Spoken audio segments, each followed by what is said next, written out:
Hello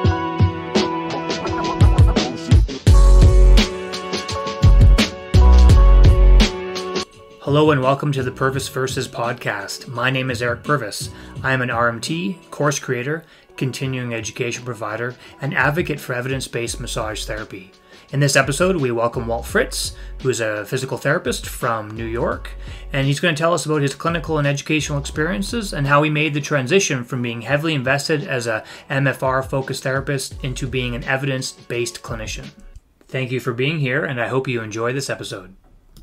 Well, hello, Walt. Thanks for being here today. It's nice to finally meet you virtually. I know we've chatted on Messenger and stuff before and email, so thanks for being here. Thanks for having me. No, this is great. I think this is gonna be a really good conversation. I know from some of the offline stuff we've had before, I think we are probably going to confirm a lot of biases. We're probably going to say a lot of the same things, but maybe not. Maybe we can have some heated discussions on things, or maybe we can just agree on what needs to be done and how we view the industry that we're in, the manual therapy industry. So I'm looking forward to this. What I wanted to start with, though, is just kind of tell everybody just something about you. Who are you? Something about me. Well, I'm a physical therapist from New York State. I've been doing this for a long time. Graduated from PT school in 1985.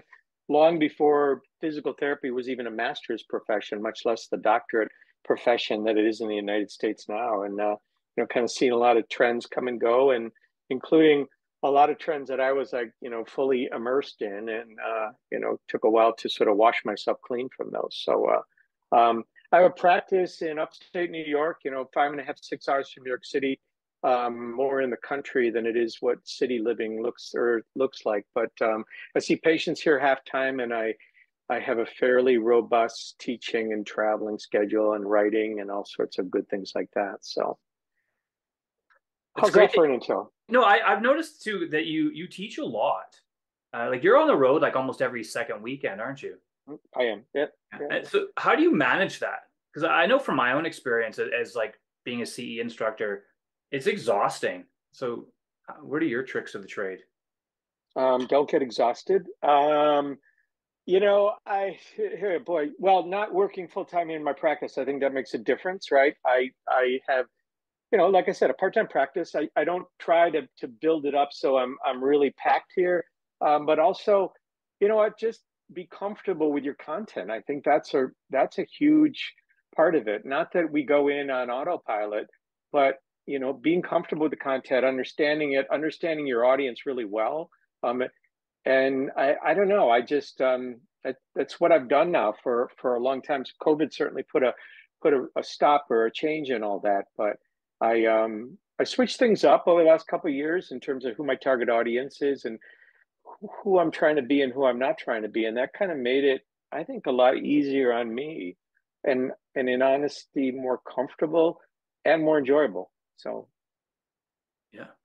Besides that, I don't know. I mean, it's I consider it my job, but it's funny because can your job be your hobby and your enjoyment and your passion too?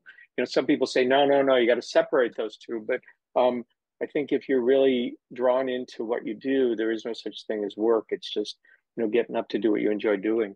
Yeah, I love that. I love teaching too, and that's why I wanted to get you on here, was to hear your take as a CE instructor and kind of your journey, and we'll get into that. But there's nothing more satisfying, I feel, that when you go and you deliver a good workshop and you get great feedback and you feel like you've impacted people and you've changed lives in a positive way. It's like a drug. It can be so, just feels so powerful, and so you're like, okay, what I'm doing is I can stand behind it. I know what I'm doing is helping people, and when that resonates with learners, it's great, isn't it? It is, and given my background in one of those, the rabbit hole modality empires, the power is often through, passing along secret science, secret handshakes, all that sort of stuff that a lot of us have either been through or are still involved with, and it kind of my past is there's a definite delineation where I separated past from present.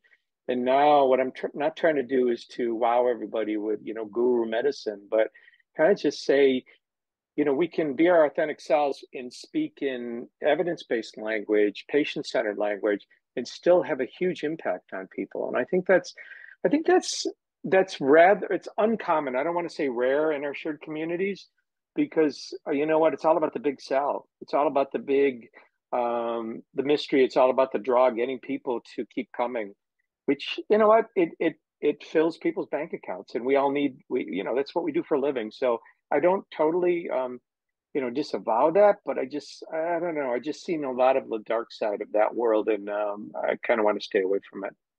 Well, I don't blame you. It's tough though, yeah, because like you could sell the quick fix, you could sell the magic, and people would fill up your courses, and I've experienced that too when you're trying to sell or get people to attend something that is evidence based. That you're like, this is I can defend everything here with good quality Mm-hmm. research. I'm not teaching you any magic tricks. I'm just trying to help to integrate this into your practice and with that kind of patient-centered care, client or person-centered care model. But that stuff's not really like sexy and attractive to the learners because they're always looking for that magic technique, that magic thing that's going to like provide the fix. And it's always disappointing when people are looking for that, and you're like, the stuff that we want to share with you is probably more powerful. It just requires that shift in thinking Yeah. and shift in application and communication. And that's hopefully something that people like yourself are getting that shift more noticed or more talked about. Yeah. Um, yeah, I mean, doing podcasts like this certainly gets my message out, and I appreciate that. And being a big mouth on social media doesn't hurt. Yeah. We're up against the people with, let's face it, a big budget, um, years of exposure of their model, and that fan club mentality is just so strong in our shared professions that, and it's a difficult road to kind of travel. After I left myofascial release, which is my sort of my gateway drug into manual therapy, um, it was difficult for me. I was really trying to sort of fight that and almost compete for that, not the dollar, but the ears of people who are doing MFR or interested in coming into MFR. And basically, it was just sort of saying, look over here, don't look over there. But then it's the realization that it's like, what you got to, marketing 101 is know your audience and know who you are and who you're not. And that I realized that's not who I wanted to be. That's not what I wanted to attract and draw. And being in this evidence based, if that's what I call myself, perspective, it's difficult when you've got people just with the ear of a lot of people saying, the only evidence that matters is patients' outcomes and patients' happiness, which, sure, man, that matters. But you can pull a lot of crap on people and tell them a lot of really lousy things. And if they get better from it, if they like you, then they believe everything you said. And I mean, I just see that post hoc fallacy type of a model just like all over the friggin' internet, all over Facebook. It just, yeah, it's frustrating, and I know it's effective marketing. Let's face it. I mean, I fell for it. I don't know your background, Eric, but I'm guessing you fell prey to some of that earlier in your career. I don't know. Totally, I totally did, and if anyone asks, I'm the first one to say, like, myofascial release was my gateway drug, into kind of pigeonholing how I was thinking about manual therapy. Like as a massage therapist, we learn all these different techniques in school, and then you kind of what happens to a lot of us, at least when I went to school 16, 17 years ago, 20 years ago now, you kind of choose your kind of path. You kind of choose your way you like to work with people. Mhm. And I was really drawn to that myofascial narrative. And everything I saw had a fascial connection. Everything I saw was a Yeah. fascial problem. And I Yeah. realized, I wish I could say I realized sooner than later, but let's be honest, it took me a long time to realize that I had blinders on, and I was just everything was a fascia, everything was fascia, fascia, fascia, fascia.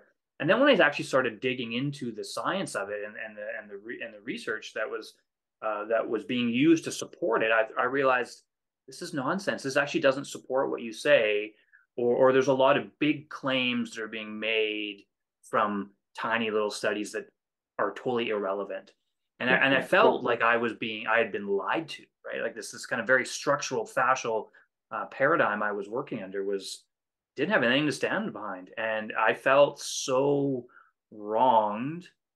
And then that's how I kind of took a dive into the pain science stuff, which we could probably discuss that too. There is some stuff there too where your pendulum swings totally the other way, and so now you're trying to find that balance. But yeah, yeah. for sure your the myofascial stuff was where I came from, and it's been hard to.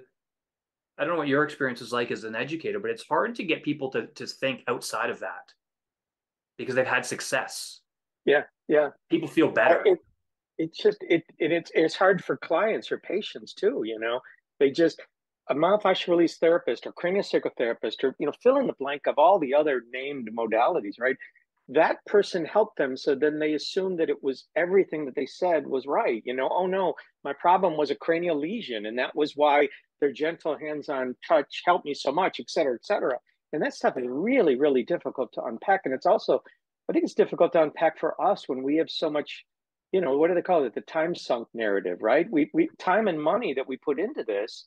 And you don't, boy, it's really hard when you really see evidence that conflicts with what you were taught, what you believe, and what you want to believe. My whole, great undoing was in 2005 on Soma Simple, where they just like beat the living crap out of me, and I deserved all of it. But I still wouldn't look at what they were giving me in terms of, here's what you might want to look at, Walt, to see that there's other ways to view the work that you do. There's other ways to view how a person responds when we touch them. And it took me a good year after that myofascial release, the great conversation debate, before I had my come to Jesus moment and left that MFR community and really then went back and started looking through a lot of that evidence from that group. And it's been like, I've not looked back since then. That's So actually where it's hard. sorry, go ahead. No, I was saying No. that's where I first saw you was on Soma Simple. I never commented on Soma Simple, but I lurked heavy, and I've read Mm, the great myofascial conversation or whatever it was, and everything else on that site. And that was such a powerful, important site, such a powerful conversations that were had on there. It was great, yeah. and we Yeah. don't have anything like that now.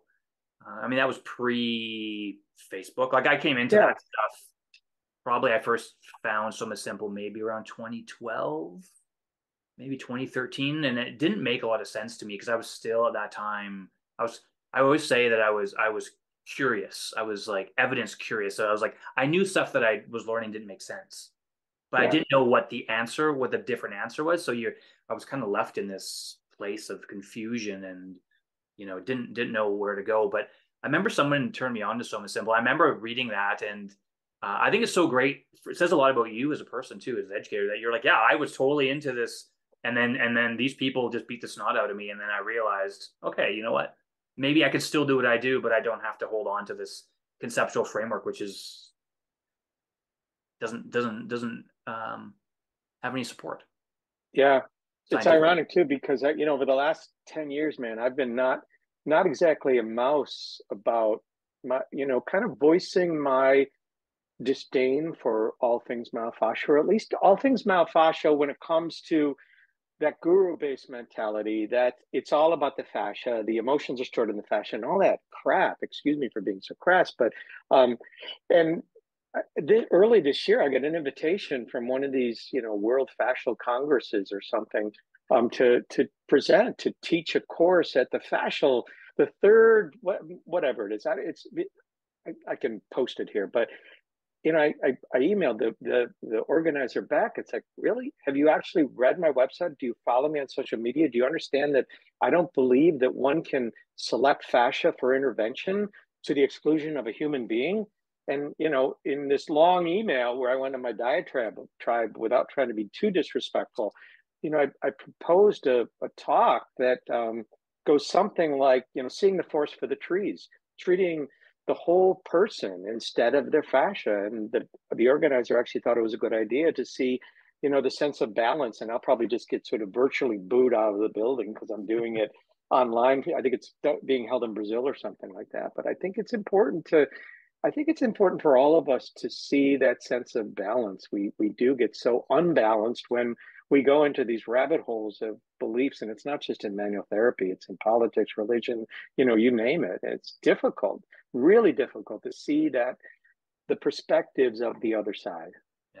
What's the tribal mentality? Where, Yeah, where one side's yeah, right, the other side's wrong, and the side that's wrong must be against me. And yeah. we see that. Yeah, I mean, I see it all the time. One of the things that drives me crazy is all like the acronym based kind of learning, because they're all Mm-hmm. focusing on a tissue or a very specific approach. And I like what you Yeah, said there was there's a person, right? So you can do, and this is a thing I think that gets lost in the translation. Now, tell me your thoughts on this, but this is in my experience, um, is that you kind of push back on these let's use fascia, these fascial narratives, and what people hear is that what I'm doing is garbage and isn't helping people. yeah, And you're yeah, like, yeah, that's, I've never said that. yeah. You probably haven't said that. Most of us that are trying to So, change things or don't say that, but that's the message people hear because you're challenging their way they think, their conceptualization of what their hands-on techniques are doing. And I'm like, I'm not saying that, but maybe maybe we can think of a more scientific, a more evidence-based explanation for that. yeah. What do you think? What's your experience with that when you're trying to Well, to be people out? full disclosure, when I left MFR, there was a time when I basically did all those things that you said. Oh. Yeah, yeah. You talk about pendulum swinging, Yeah, right? yeah. And then the pendulum slows down, and you get a chance to kind of look around and realize you're not making any friends. It doesn't do any good. Most people don't respond well to that sort of a confrontation, and if you want to change some minds, or at least start with some fresh minds, I think it takes some politeness, which took me a little while to learn. And it was useful, though. It was useful not just in my education or the CE model, but in life in general. It took me a long time to kind of work through all the different models that are out there. And I learned a lot of it in PT school. We had a fairly robust background in manual therapy, especially more manipulation and mobilization, but also massage and some deep tissue work. But I had my share of continuing ed in the various manual therapy modalities in the first part of my career. And after I left MFR, I studied. Oh, I was very fortunate to take a class from Diane Jacobs, she was actually the one of the few people on Summa Simple who basically didn't delete any email or message I sent her. She was kind enough and patient enough with me to, I want to call it holding my hand as I crossed that bridge instead of just, flicking me off or being rude in that original 2005 conversation. And since that time, I've kind of moved into understanding more about the behavioral science explanations for why what we do can be helpful. And a lot of manual therapists, massage service PTs really take offense when you start talking about contextual factors and other more behavioral neurologic influences that we have when we're one-on-one with a person that are less about the tissues and less about the skill of our technique and more about the relationship that we build with people. I tell a story in my classes about what's if someone could ask you, Eric, if you had to put up one paper, one study, one whatever it is that basically like nutshells what you believe as a clinician, your approach, etc. Could you do that? Because I know I thought about that, and so shameless plug. My book came out a couple of months ago, and while I was doing that 3-year process, um, I went into a lot of other rabbit holes, and I came upon a paper that was written in 1957 by Carl Rogers, psychotherapist Carl Rogers, which obviously has nothing to do with massage, with PT, with manual therapy, or anything. And it was a paper that basically got Carl Rogers ostracized from his mental health profession for a time, because what he was proposing was that positive clinical outcomes in a mental health setting were minimally dependent on the modality that one used, even though at the time the prevailing belief was the modality mattered. That's why somebody got better. It's because of, fill in the blank of whatever intervention you're using, much like, our acronym driven CE world that we're a part of, right? And what what Carl Rogers was proposing was, instead of the modality, it was the relationship that we build with the client that was more pivotal in helping them to, self-discovery, to be, to basically improving. And to me, that was sort of the embodiment of how I saw myself as a clinician here in my practice, and what I teach to professionals now around the world. That it's about that relationship we build. And sure, we need a story, but I think it helps to have multiple stories instead of, it's all about your fascia.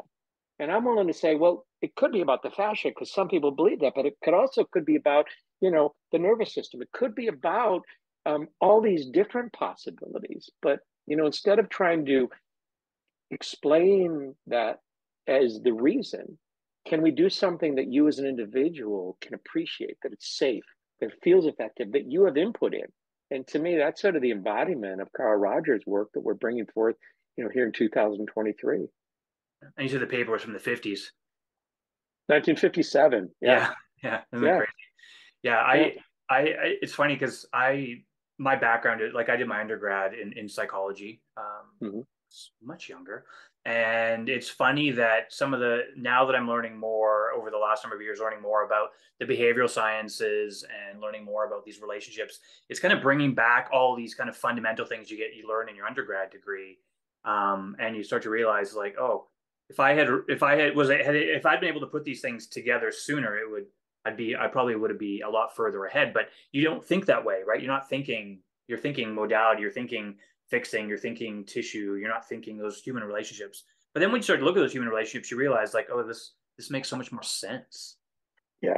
Yeah, so There was much a more. paper that was released early last year, which was a really breakthrough one for me, because in MFR, now I don't know your background in MFR, and we don't need to get into names, but I learned a lot about that emotional holding of fascial restrictions. That until you deal with the fascial restrictions, a person doesn't truly, air quote, heal their emotional baggage that they hold and all that stuff. And there was never a doubt that sometimes when we touched people, I only saw it with MFR, but when we touch people, they often have an emotional connection to that, emotional memory, sometimes a cathartic type experience. And that was leveraged in MFR to release those emotions, unwind those emotions and all that.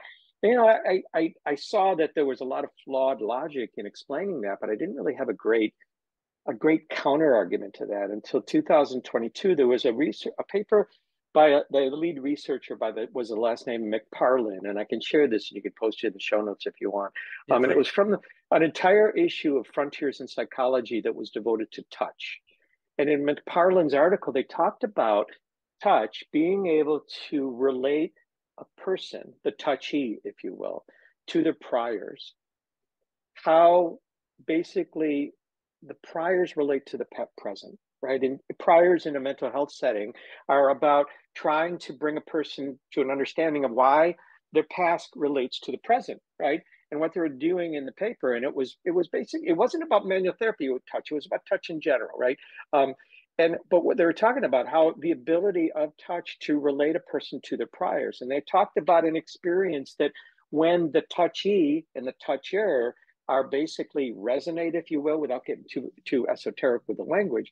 But when I do something with someone that they then can relate that touch to the past, they call it being in synchrony with them. There's a lot of that sort of crosses over into body work narratives. And the whole paper was about interoception, right? The interoception and C-tactile afferents and our ability to basically fuel into someone's own self-regulating mechanism, which is a whole lot different than me being the fixer of fascia, right? It's basically allowing somebody their own control, which I think is hugely powerful, but it sort of strips us of those ego-based models that we paid so much money and we vested so much into.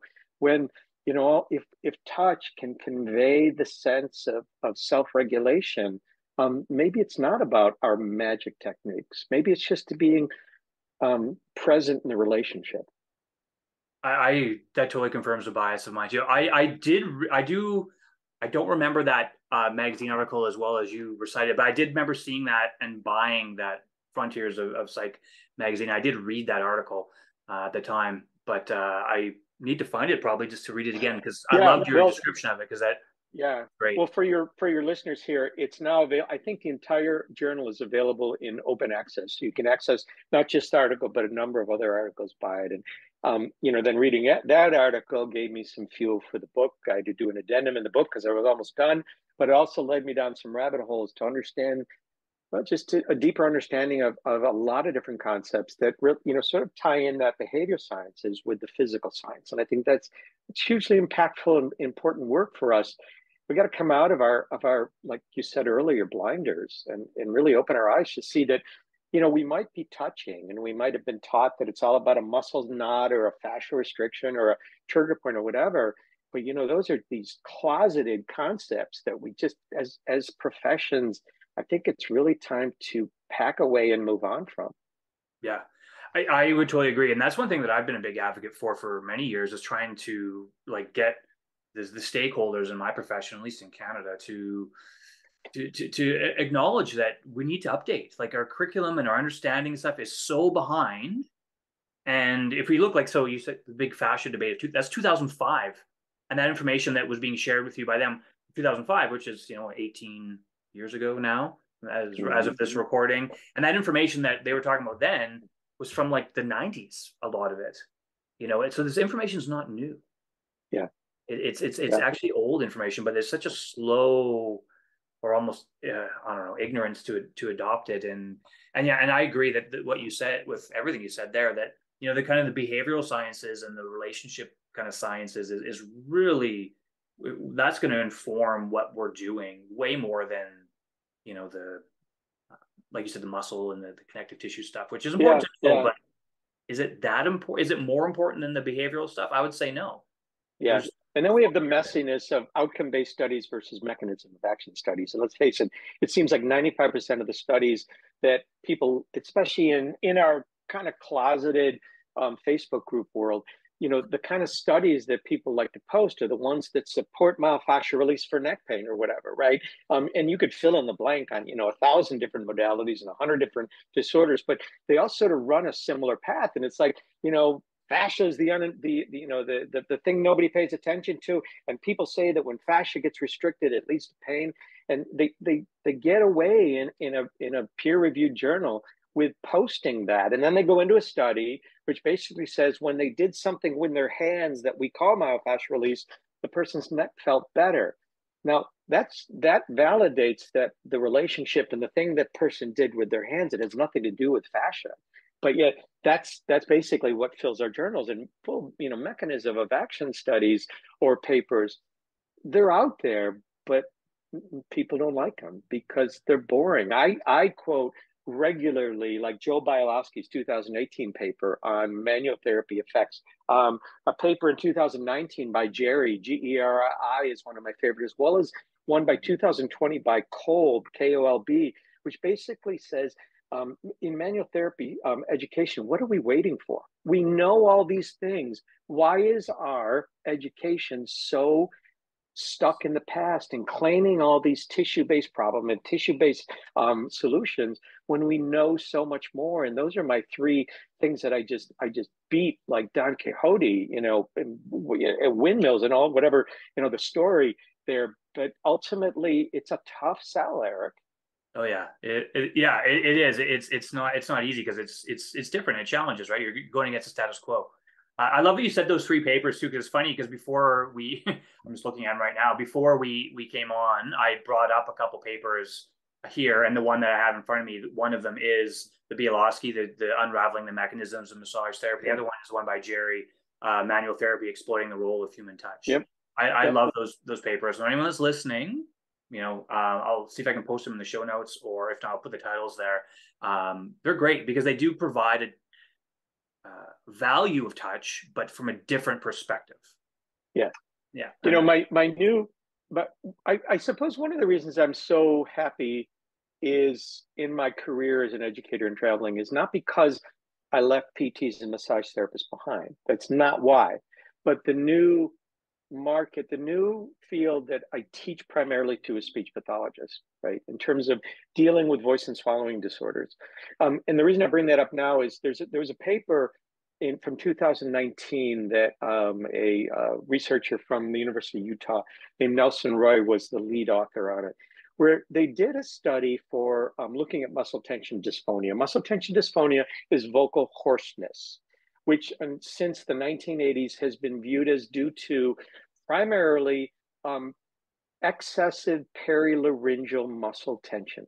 Too much tension in the larynx, causing a retraction of the larynx against the spine and a reduction in upper and lower movement of the larynx, right? And manual circumlaryngeal techniques are basically going in there and wanking the larynx around to reduce the muscle tension. And they started using it in the 80s. And you know what? There's a remarkable parallel to our shared professions in terms of, you know what, we need to get in there and break this up. And I'm Don Quixote in the speech pathology world or the NT world, et cetera, trying to say, you know what, there's better stories than that. But in 2019, Nelson Roy did a paper where they basically put a person with muscle tension dysphonia, hoarseness, which was said to be due to too much tension here. They slid her in an MRI and had her read a script. Okay, they had to read the script and they watched what happened during the MRI. They noticed that in her brain, the various parts of the brain which showed dysregulated behavior, abnormal brain activity when they compare it to a normal speech pattern, and how her brain was basically misrepresenting things, a dysregulating pattern, it's called. And then they pulled her out and they basically wanked her larynx for an hour. But they also do something called tapering, where they'll manipulate the larynx and then they'll lower it because they feel if the larynx is too high, vocal tension is too high, et cetera. So they held the larynx down and then they start the person talking. And if the person can talk with a more normal voice, they'll begin to taper that pressure away to see if the patient can hold it, which is admirable in a way. And it's kind of what I do in my clinic, not just for muscle tension dysphonia.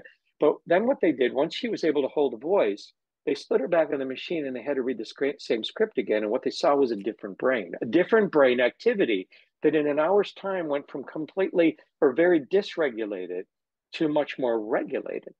Now, the study doesn't prove that the problem was here and not here. That's not what the study was set up for or anything like that. But to me, it shows that, okay, even if the problem was partially here and the solution was partly here, how completely a part of it the brain and central nervous system was to both the problem as well as the intervention. And to me, that's the kind of studies that we need to be doing in the manual therapies. And somebody could say, well, there's no money for it.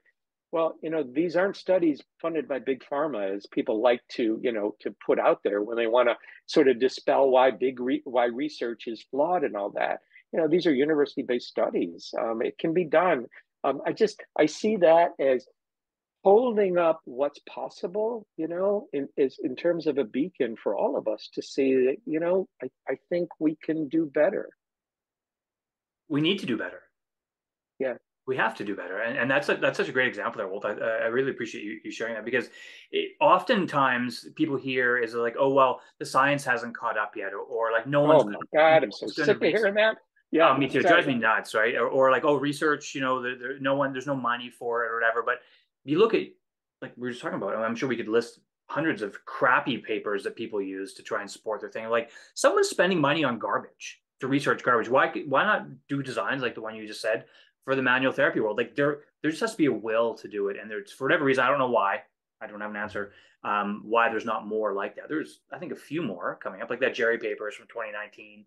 Bielowski's got his stuff from 2018, 2017, whatever it was. And the Kolb one you talked about from 2020. And there is some out there, but like, we need more of that stuff to say, look, like, this is, if we want to change how we're thinking and how we're treating people, let's fund it, because yeah, this is one thing that I feel very strongly about, and I don't hear talked about a lot, but I think I've seen you comment on this before on, like I said, in our closed Facebook groups, is about the ethics of what people are thinking or what they're being told. So let's use the myofascial example, right? If you feel that you are your pain, say your low back pain, has resulted from adhered fascia and some emotional stuff, and then you as a fascial therapist go in there and you do the thing and the person gets better, then they're made to believe that their fascia was the problem. But we don't have evidence to support that. I would say that's unethical. And as well as the person's not giving informed consent, as well as also if we're looking at healthcare ethics, there's that the non-maleficence, right? There's the do no harm. Well, how do we know that even though the person might not have experienced physical harm by what we did, there might be that kind of that long-term harm that they could feel from being weak or feeling, losing that self-efficacy. And I think that that's something that's not talked about enough about the problem with these unsupported narratives. Yeah. And I think we can not just bust on MFR, but you can bust on so many things, including in the exercise-based profession, in terms of the posture people out there. People who feel that they're so incredibly vulnerable and fragile if they don't maintain the posture that someone says they do, or if their core, heaven forbid, got weak, that their back's just going to explode. I mean, talk about fear-based, but then again, that fear is what drives people to continue therapy. So, what, there's an ulterior motive there. I have empathy for for myself from the past, seeing that dilemma of being shaken to give it up. And I think, is it totally unethical to continue to pass along what you've been taught? I think there might be a line in there where we can navigate that, as long as we realize that just because we were taught it doesn't make it fact, right? And I think ways around it are by using phrasing like, well, some people say that it's your fascia, some people say that it's your posture, some people say that it's your strength, but there's a lot of disagreement on that. I one of my motives is to introduce the concept of uncertainty, not just to my patients, but also to clinicians that I teach. Let them know that, yeah, there's a lot of these popular narratives out there that people take as fact, but yet are really poorly explained. When we were talking before we went on about, I was in BC in 2016 for RMBCT. Am I getting the initials right? For RMTBC. There you go. That one for I was a keynote at the 2016 conference, and A.L. Lederman was one of my co-presenters there, and his whole thing, the paper that he wrote on the myth of core stability. You want to talk about lighting some fires on social media? Holy crap! You put out a paper like that, and you're just going to get vilified, and he did.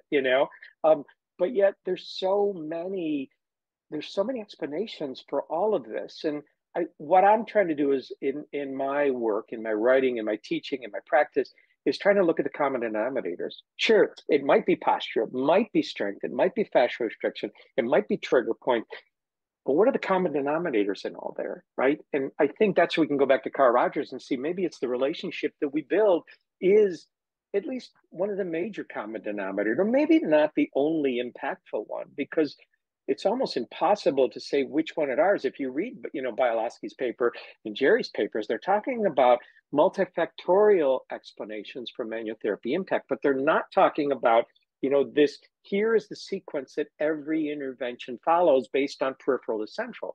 They're introducing these as potential variables, but there's a lot of wiggle room in there. So my point in this is, I don't want to totally stomp on anybody anymore by saying, somebody said it's my fascia. And what I do is at least I validate their beliefs, which isn't that important, without being too placating, right? I validate a person's lived experience, and yeah, Eric, it could be your fascia did get restricted, but it could be a holding pattern that your nervous system hasn't let go of yet, which is one of my favorite. Basically, it says everything and says nothing at the same time, but it moves me past that awkward moment. And if they want to know more, I'll bore the hell out of them, right? But most patients don't. Most patients want to know that we know what we're doing, but I let them know I know enough about what I'm doing to know that there's more than one way to explain all this. And if you want to know more, we can talk. If you want to know more, I can send you information. But I think it's important for me as an educator not to totally trash another person's beliefs, even if I don't believe they're not valid, because again, I've not lived their life. And I see a lot of flaws in a lot of things a lot of people believe, including myself. And I don't have all the answers either. And that's a huge thing too. That says about you as an educator, as a person, is that we don't have the answers, right? We have to have a little bit Yeah. a level of kind of humility and be humble and say, yeah, I don't know. I know when I first started teaching, I would say I was too aggressive in calling out the crap, Me too. Yeah. because I was just angry. I was frustrated, and now I would assume that probably just listening to what you say, like we use a lot of the same language, you and I, and a lot of the same kind of ways of going about things. And that's the thing I always say too, is about being we have to be comfortable with being uncertain because we don't have all the answers. But if someone comes in, they say this thing, then validate that that's their experience. But let's introduce, if they're interested, maybe a different understanding, Yeah. or it's a Yeah. more complex or more complete understanding, and maybe that's part of it. And when in all my courses too, like we'll go through, I call it like a skeptical hour. I'm like, tell me the things that you're skeptical about, and people usually say something about fascia or trigger points or craniosacral, and we'll have a conversation about it, and then we bring it back to like, what's all common about these things from a manual therapy perspective?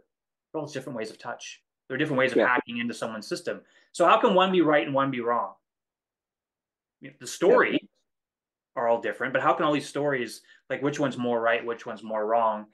And I found that that brings people more together rather than pushing them back. And we're like, okay, let's talk about how do we do these things to help this person in front of us that's suffering, Yeah. rather than competing narratives, which can be confusing for people. Yeah. There's nothing worse And than a we, pain patient who has been told 8 different things, yeah. Yeah. and they don't know what to believe. So Yeah. yeah. And you and I have been through enough of this in terms of pain education and all those arguments that happen on social media. And, there's a lot of people who basically dismiss people who are looking at pain as a peripheral thing instead of a central thing and all those things. And we've seen how that goes. And I read a paper a number of years ago before I started collecting them, and I wish I could get back to this paper, but I can never find it. So I have to paraphrase it. Basically, it was a study that the researchers wanted to know what was the effect of pain science education on low back pain patients in the physical therapy setting.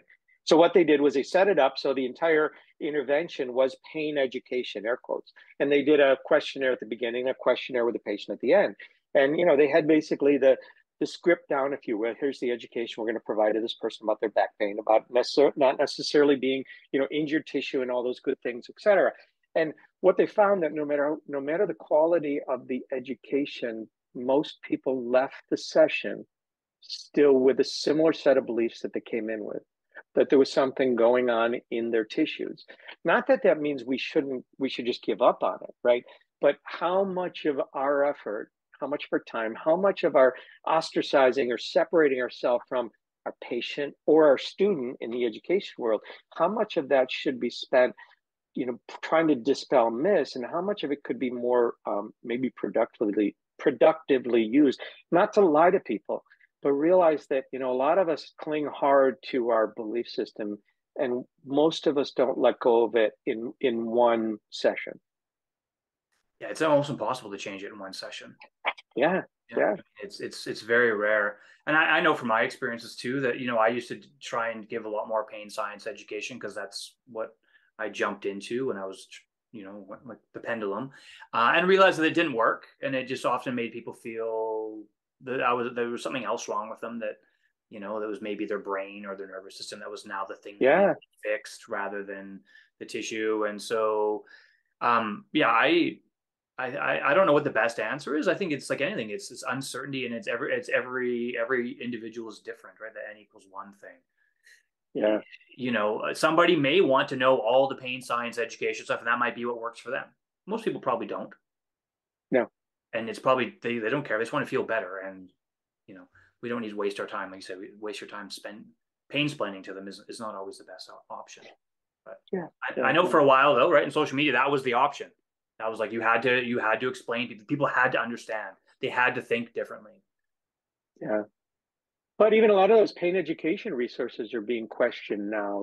Some of the originals from 10 years ago, and even Explain Pain gets a lot of critics in terms of, the what they're saying, how they said it, and everything evolves. I look back on the neurodynamic concepts that were introduced that, were viewed as pretty mechanistic. And now, while it's still a valid way of looking at things, they've evolved so much to see that even that, it's more complex than a nerve getting trapped within its tunnel, right? And how that is explained from a cause as well as an impact perspective. So everything evolves, and I'm of the mind that the more I learn, the less of which I'm certain about, right? Which to some people is very disquieting, disconcerting, because if you come across as not knowing, you're viewed as being ignorant, when in reality, not knowing might be the greatest compliment. You got to pull it off, right? Someone says, Yeah. well, what do you think it is, Walt? Just saying, I don't know, isn't enough. But I think what I do is I'll say, well, you know what? There's uncertainty. It could be that fascial problem that someone had told you about, validating their perspective.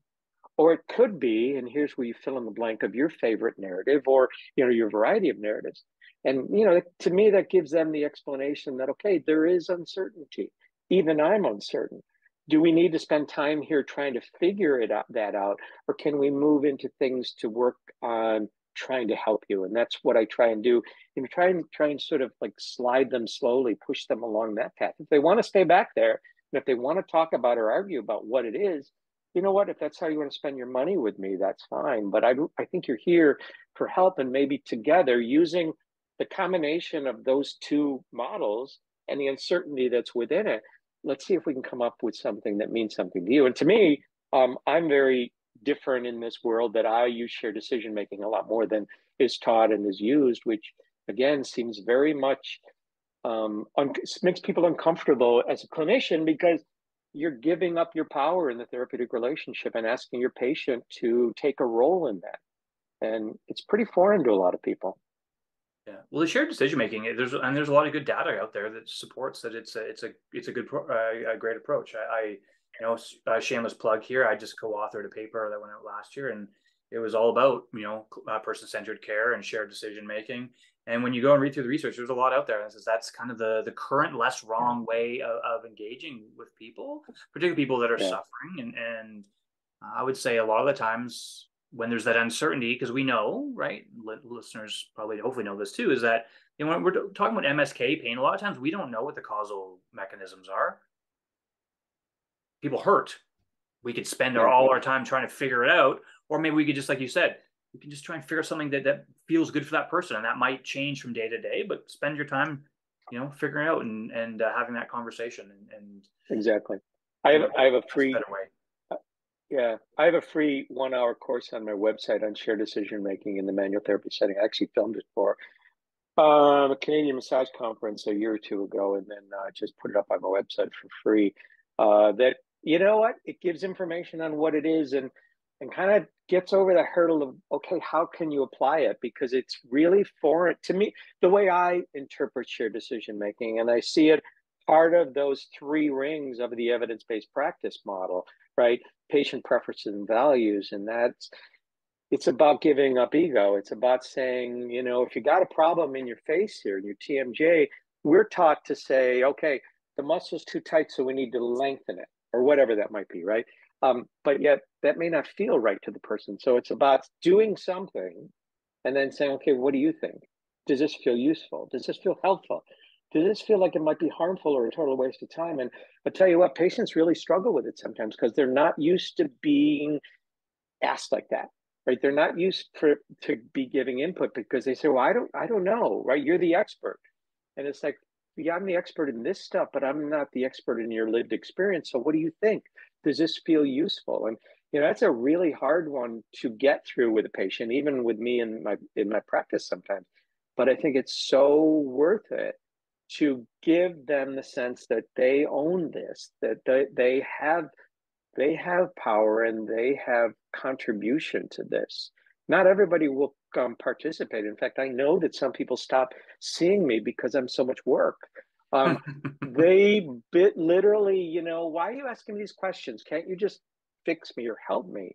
Or they want to go and bliss out on my table. It's like, no, that ain't going to work here. And if you want bliss, go somewhere else. If you want someone who doesn't ask you questions to make this more meaningful for your past and present life, go somewhere else. But if you're interested in this, I'll work with you. Right. So that's available for free on my website. So not, there is a shameless plug, but there's nothing to be gained by that, because I think it's worth, I think part of what you and I have gotten into involves some altruistic aspect of sharing, this in order to kind of move this narrative along. Oh yeah, and it's one thing I always have to come back to with myself is why did I get into this? Why did I start teaching? And it really became a matter of like I'd seen too many people suffer, people close to me suffer, being treated with these kind of tissue-based pathoanatomical approaches, and that's what motivated me to start learning more. And I went back to school and did my master's, and I started teaching, and I started really. But then there is a point too where you're like you got to balance. That's you're teaching with your personal life, and if you want to have a clinical practice, how do you do all these things? You have to make money, right? You have to be money. So how do you do all the things and still maintain that altruism? And but what I always tell clients that come to see me in my personal practice is I say, like, don't ever feel you need me, but I'm here if you require me. Yeah, And just one exactly. thing I always want people to take my courses to learn too is that, yeah, you're going to pay money for these courses, but hopefully that you do this and it's going to save you time and money in the end because you're just going to stop chasing all these certifications and all these things that aren't probably that helpful. And maybe the even most important thing is maybe those people that have come to see you that are suffering, maybe now they will suffer a little bit less because Yeah. you're helping them in a different way. And so, that's the stuff that I get really excited about is when people reach out to me and say, "Hey, you know what? I took your course a year ago or 2 years ago or whatever, last year or 2 weeks ago, whatever." They reach out and they took a course, they did something, they changed their practice, and they come back to you and they're like, "This has really helped." And you think, Yeah. "Thank you. I'm so happy to Yeah. hear that." Yeah. I have a saying at the beginning of each class, and I tell people, you came here thinking you're going to learn some nifty hands-on stuff, and I said, I hope you do. But what I really hope you leave here with is the willingness um, to embrace shared decision making, not just in the work that I'm teaching here, but in all the interventions that you do, whether it's manual therapy or exercise or kind of educational cognitive behavioral type work. And unlike you, became an educator before I transitioned. I became an educator as soon as I left that MFR model, teaching sort of a copycat version, if you will, of MFR. But then that slowly evolved, and my classes changed considerably, and I actually got criticized because I was constantly changing. It's from my previous mentor and employer in helping with his seminars, like somehow change is a bad thing, changing your mind and your story, right?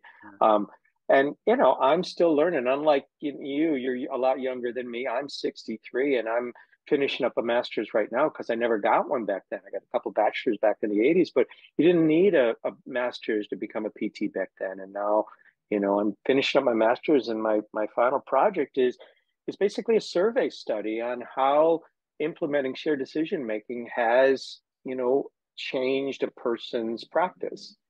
So that's going to be a fun one once we get that one out there. And you know what?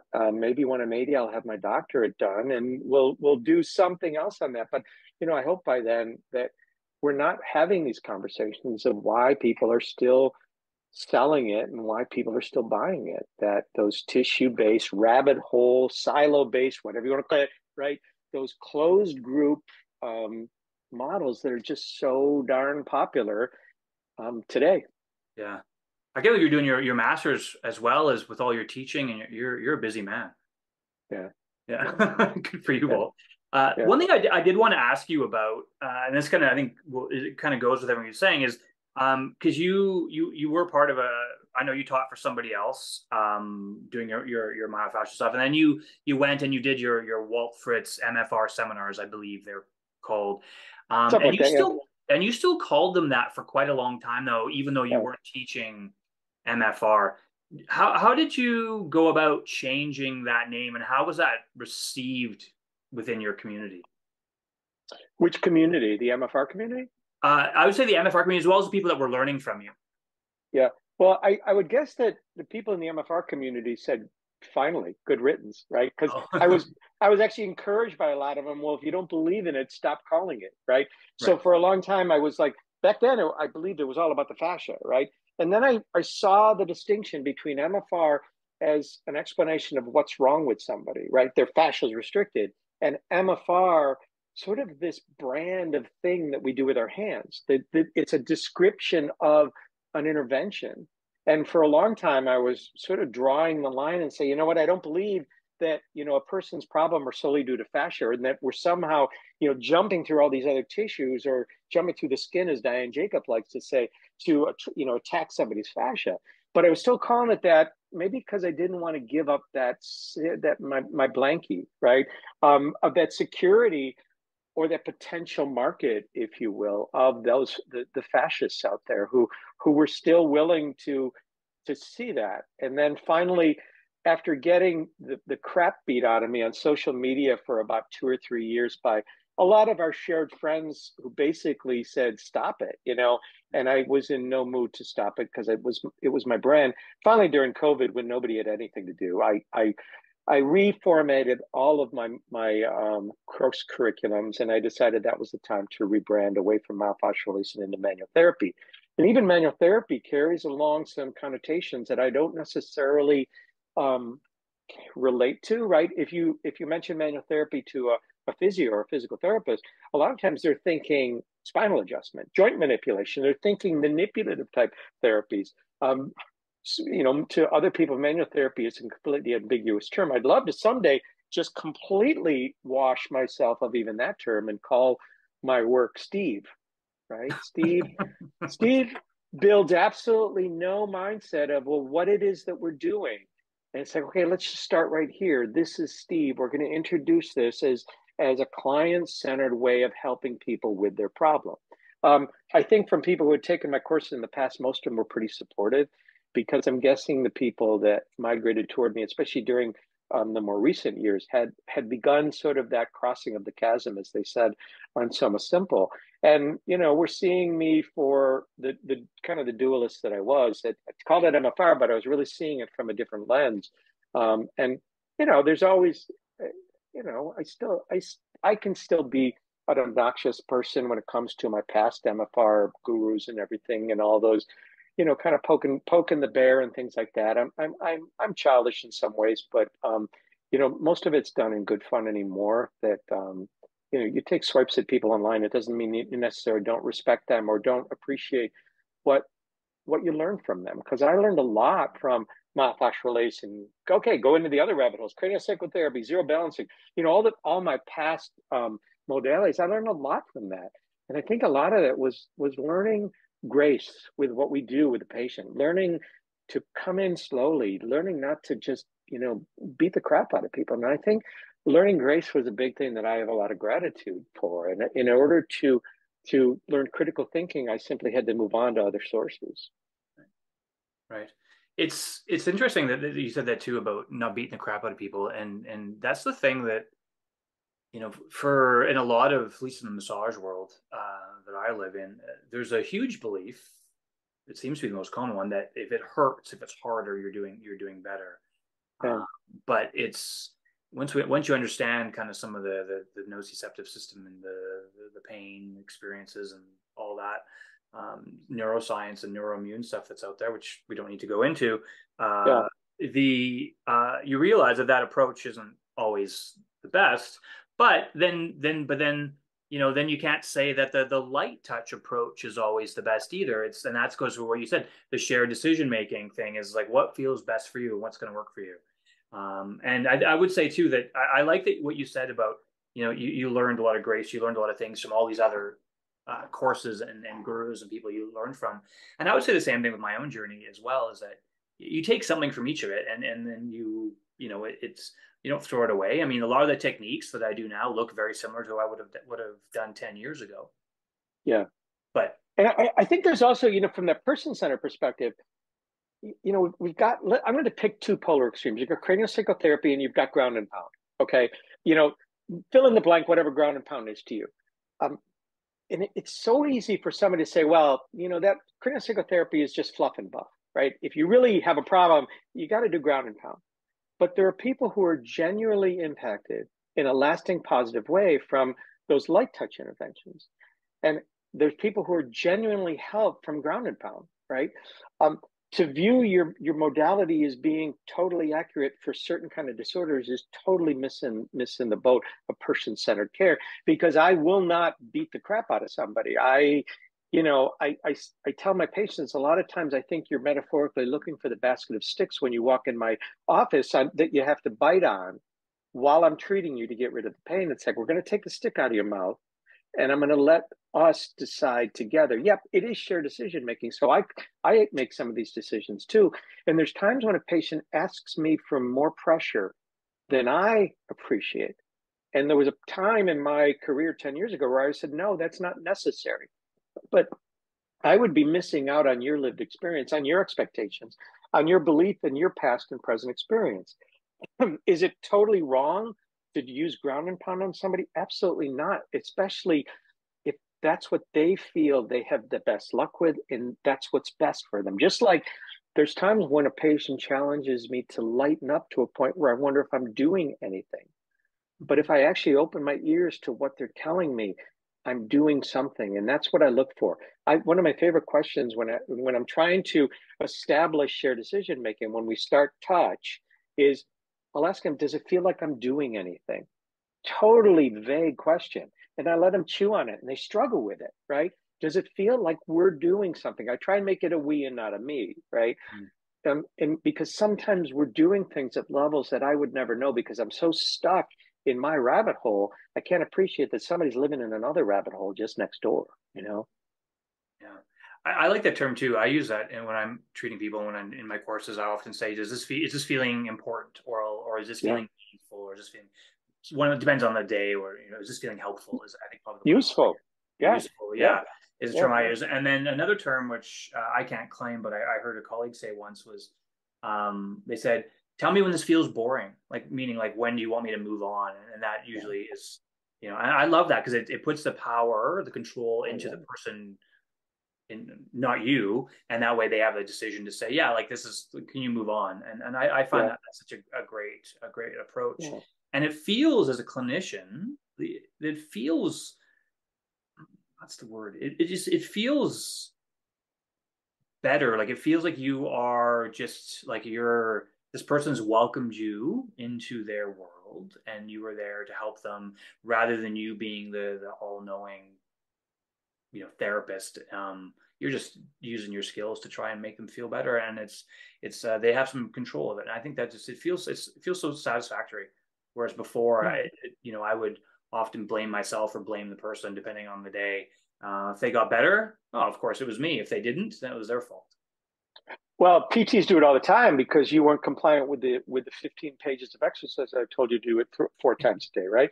They Yeah. set the bar so high, right? Or the other piece of homework is that somehow we know what's best for another human being. I mean, that's a lot of power.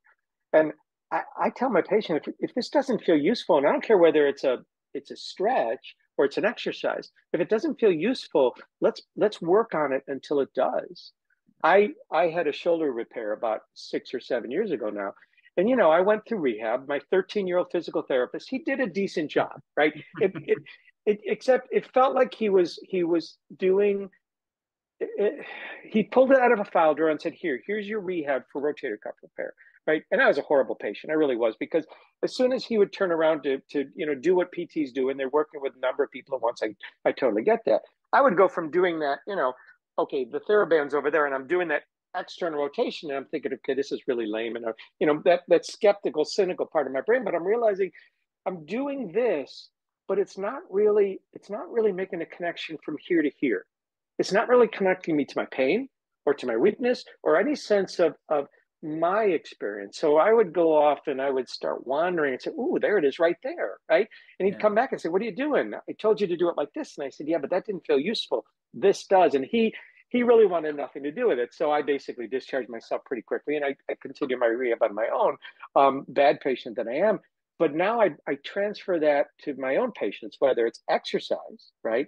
Can you make an exercise truly something that resonates up here and not just something that I tell you is good for you? Can I do, the traditional kind of stretching that we might do with a manual therapy patient, or, even education? Can we make this resonate with you? And to me, that's part of my embodiment of shared decision making. And that's crucial. And what you say makes so much sense. And I'm always curious. So people hear that, and you're like, oh, that sounds so logical. It makes so much sense. But because of how our foundations of our educations, whether it's PT or massage or chiro or any type of manual therapy, we don't learn that way. So it's like learning a new language. It So, is. It is. and that's what I find too, is you can talk to people, they get it, they're like, this makes so much sense. They go back into practice, and then it's, oh, this is confusing. I don't have any teddy bear to hold on to, so therefore I'm just going to go and do what I've always done. Yeah. And that's the hard part, I think, is that knowledge translation to changing clinical practice is very difficult. And I don't know what the best answer is for that. I don't know if you have any thoughts on that.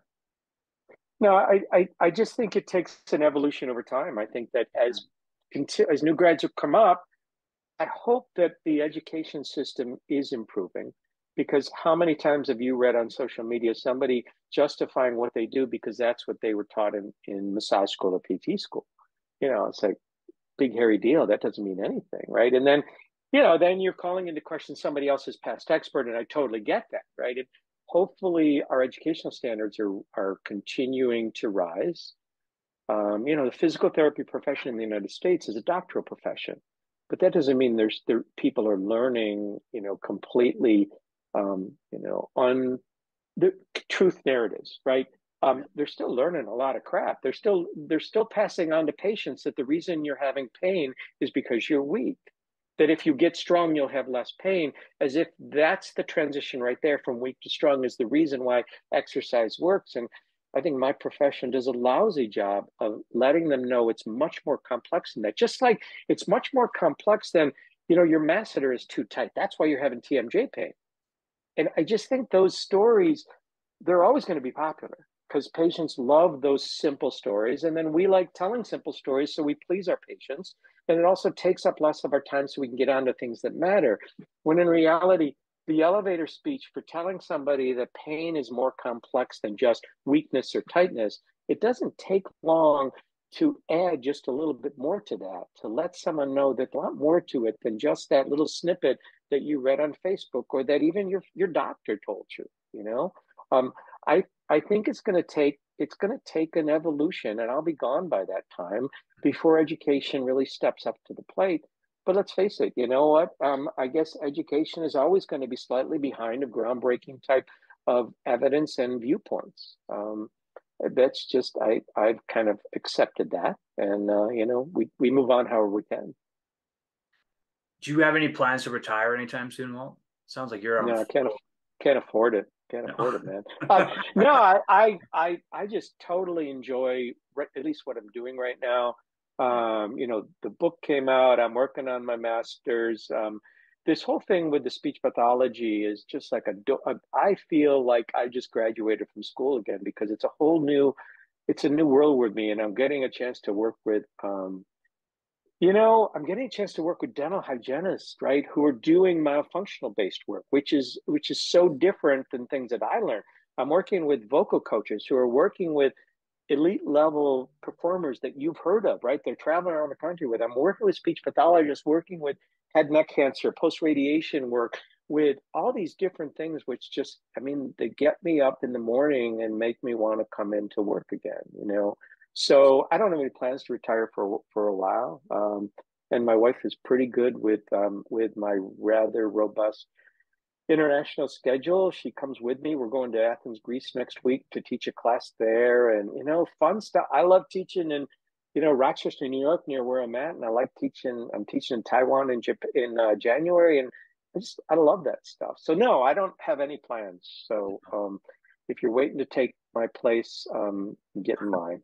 I really enjoyed this conversation. I thought it was great. And why don't you just give listeners a little plug about how to get in touch with you and your contact, and Yeah, I'll make the sure easiest way is waltfritz.com. It's pretty easy to find me. And I'm on social media with a big mouth on all sorts of places, so I'm pretty easy to find there. I have live classes, I have online classes. I have an online class that I put together. It's pretty much for massage therapists, called the whole body class, that covers the shared decision making model from head to toe. Yes, it's done from an MFARTS type perspective, at least when you watch it with your hands, of what's going on, but it's very different from how the engagements work. I have a lot of shorter courses, a couple free classes on there to not just to kind of get you in the funnel, but basically as standalone ways to learn more about all the weird stuff that I'm talking about. I also, I made it a practice to make myself available when people have questions, concerns, problems, and they're really struggling. Because I look back at those Soma Simple days, and I find people like Diane Jacobs who were so giving with their time to be patient with me, and I'm kind of giving back to the community in a similar way. So if you have any questions, don't ever hesitate to reach out to me as an email or on social media. Lovely, Walt. Well, thanks for being here today, my friend, and we will connect soon, okay? Yeah, and thanks for doing the good work that you're doing. Appreciate it. Thank you for listening. Please subscribe so you can be notified of all future episodes. Purpose First is available on all major podcast directories. If you enjoyed this episode, please share on your social media platforms. If you'd like to connect with me, I can be reached through my website, ericpurvis.com, or send me a DM through either Facebook or Instagram at ericpurvisrmt.